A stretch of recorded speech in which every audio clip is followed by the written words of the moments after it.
If you've ever stared at a blank canvas for 3 hours, not knowing how to draw backgrounds and ultimately just ended up going back to playing video games, I know how you feel. I know exactly how you feel, in fact, and I'm gonna try to help you out. Let's talk about backgrounds and how I developed them for my animated series. All right, so this is the background we're talking about here. It's one that I've developed for an episode, but we'll talk about the whole process from where to get the ideas from all the way to a finished product. So let's get into it. First, I'd like to start with style references. It's good to have an idea of a direction that you're going with your art. So if you already have a style of your own developed, then you can skip this step, but figure this is worth putting in here. So for this example, I've always really liked the backgrounds of Bob's Burgers. I just think that they're so awesome. Like this, look at this. This is awesome.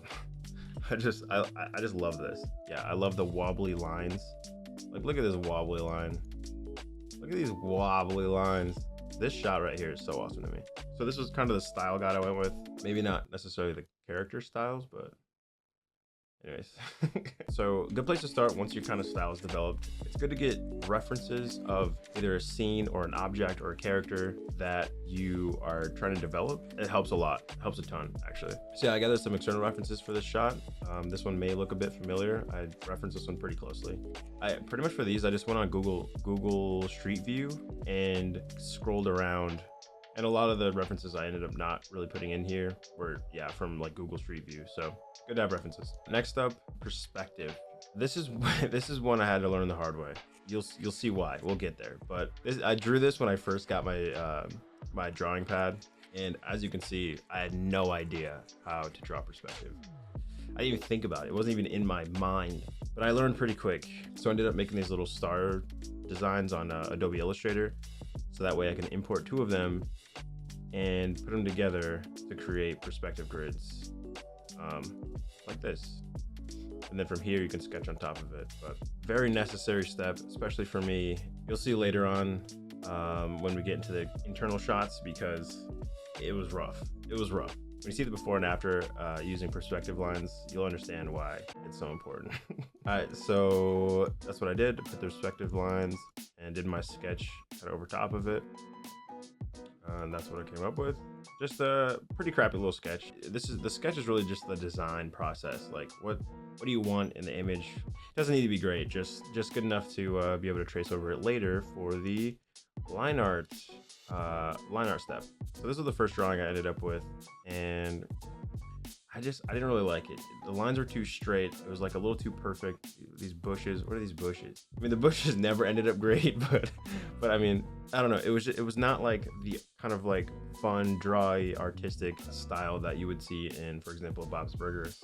So I completely redrew it, and ended up with this. This to me has a lot more character. I don't know. I love these little wobbly lines. I don't know what it is. I love them.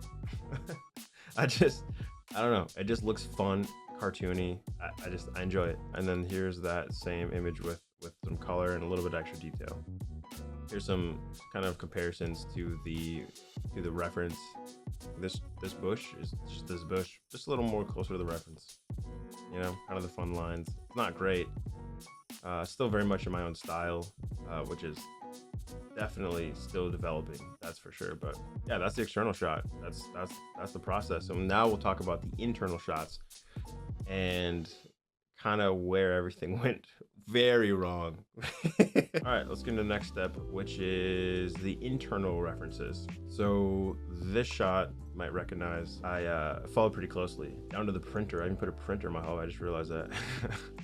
Again, just some Google images. I think I went to like some 3D modeling sites and took some screenshots of angles I might need, which is another really good tip as well. For example, if you are trying to draw like a bed, you could go to somewhere like Sketchfab, I believe. There's tons of 3D asset websites that you could go to, search for what you're wanting to draw, say a hospital bed, and then you can get like 3D rotations of the objects and take screenshots as needed. But yeah, so those are the references, and we'll get into the sketch. So first, it started off with some kind of top-down views. I didn't really know how I wanted to lay out the room. Honestly, I have not been to the hospital since I think middle school. I don't know what a hospital room looks like, I'm gonna be honest. So I struggled with I struggled with this one. I started off as something like this, you know, added the perspective lines. At first, I started off on the right foot. I was gonna go for a 1-point perspective, big window in the background. I was like, I don't know, not feeling it. Drew an ambulance for some reason, I don't know why. And then landed on this sketch based on this reference, which is pretty much 1-to-1. But man, those of you who are good with perspective probably hate this. Yeah, and then here's the second shot, another angle of this room. Yeah, that's this is the sketch and design process. Let's continue on to the line art and color. So this is the line art for this shot. Pretty bad. I didn't like it immediately. Like as soon as I was done with it, I was like, yeah, I'm not feeling it. But I colored it just to see if things would change. I was like, this looks kind of terrible. It's like it's from the 80s or 70s or I don't know. I didn't like the coloring. I was like, maybe if I recolor it, I'll like it. But I don't know. It looks more modern, but I just didn't like it. And it came down to the perspective lines, which I used in my sketch, the first sketch I did, but not in the actual sketch I did. So what we end up with is terrible perspective. So this is supposed to be like somewhere over here, right? So like I'm lining up this line with this angle of the wall. Nothing else lines up. I mean, this doesn't line up. This doesn't. Nothing else. I mean, it's bad. There's no perspective. It's really bad. Yeah, didn't like it. I don't know. Didn't like it. So this is where I kind of went a little bit overboard, and I 3D modeled the scene in Unreal Engine. I took the sketch, made it in 3D. Took the sketch, made it in 3D. Took some other angles and stuff. This was a lot of fun. You can just run around in this in Unreal Engine, just run around in the scene. I've had thoughts about maybe making this into like a full game, like some sort of like build out the rest of the hospital or something, make it into like a whole game, or at least like a mini game or something, and then have it on like a Patreon page or something. I don't know if that's even interesting at all, but yeah, designed the whole thing in 3D, and this helped a lot. I redrew it. I think I just traced over it, like literally. I think I just traced over 3D render. But hey, perfect perspective, literally perfect. I mean, it's 3D. it's perfect perspective. I was happier. But what happened was I redrew it again.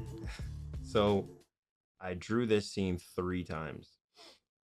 I don't particularly remember why.